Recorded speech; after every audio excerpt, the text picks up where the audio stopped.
حدیث نبی صلی اللہ علیہ وآلہ وسلم۔ سفیان بن عیینہ نے اعلیٰ بن محمد بن عبد الرحمن سے خبر دی، انہوں نے اپنے والد سے، انہوں نے حضرت ابو ہریرہ رضی اللہ تعالیٰ عنہ سے، انہوں نے نبی صلی اللہ علیہ وآلہ وسلم سے روایت کی کہ آپ صلی اللہ علیہ وآلہ وسلم نے فرمایا، جس نے کوئی نماز پڑھی اور اس میں ام القرآن کی قرات نہ کی تو وہ ناقص ہے۔ 3 مرتبہ فرمایا، یعنی پوری ہی نہیں۔ ابو ہریرہ رضی اللہ تعالیٰ عنہ سے کہا گیا، ہم امام کے پیچھے ہوتے ہیں، انہوں نے کہا اس کو اپنے دل میں پڑھ لو، کیونکہ میں نے رسول اللہ صلی اللہ علیہ وآلہ وسلم سے سنا، آپ فرما رہے تھے اللہ تعالیٰ نے فرمایا، میں نے نماز اپنے اور اپنے بندے کے درمیان آدھی آدھی تقسیم کی ہے، اور میرے بندے نے جو مانگا اس کا ہے۔ جب بندہ الحمدللہ رب العالمین، سب تعریفیں اللہ ہی کے لیے جو جہانوں کا رب ہے، کہتا ہے تو اللہ تعالیٰ فرماتا ہے میرے بندے نے میری تعریف کی، اور جب وہ کہتا ہے الرحمن الرحیم، سب سے زیادہ رحم کرنے والا، ہمیشہ مہربانی کرنے والا، تو اللہ تعالیٰ فرماتا ہے میرے بندے نے میری ثنا بیان کی۔ پھر جب وہ کہتا ہے مالک یوم الدین، جزا کے دن کا مالک، تو اللہ تعالیٰ فرماتا ہے میرے بندے نے میری بزرگی بیان کی۔ اور ایک دفعہ فرمایا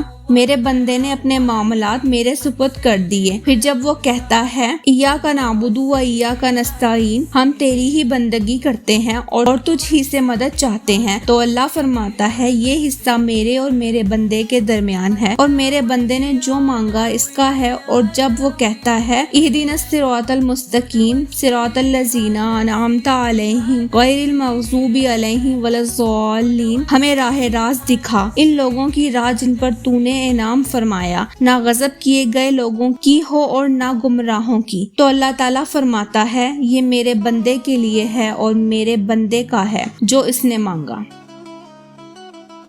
Abu Huraira reported the Apostle of Allah said, if anyone observes prayer in which he does not recite Quran, it is deficient and not complete. He said this 3 times. It was said to Abu Huraira, at times we are behind the Imam. He said, recite it inwardly, for he had heard the Messenger of Allah declare that Allah the Exalted had said, I have divided the prayer into 2 halves between me and my servant, and my servant will receive what he asks. When the servant says, praise be to Allah, the Lord of the universe, Allah the Most High says, my servant has praised me.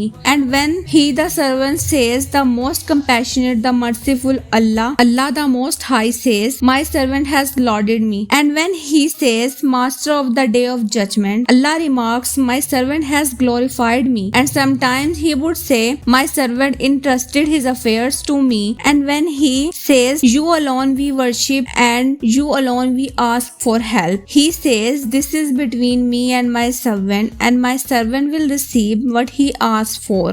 Then when the worshipper says, guide us to the straight path, the path of those to whom you has been gracious, not of those who have incurred your displeasure, nor of those who have gone astray, Allah says, this is for my servant and my servant will receive what he asks for.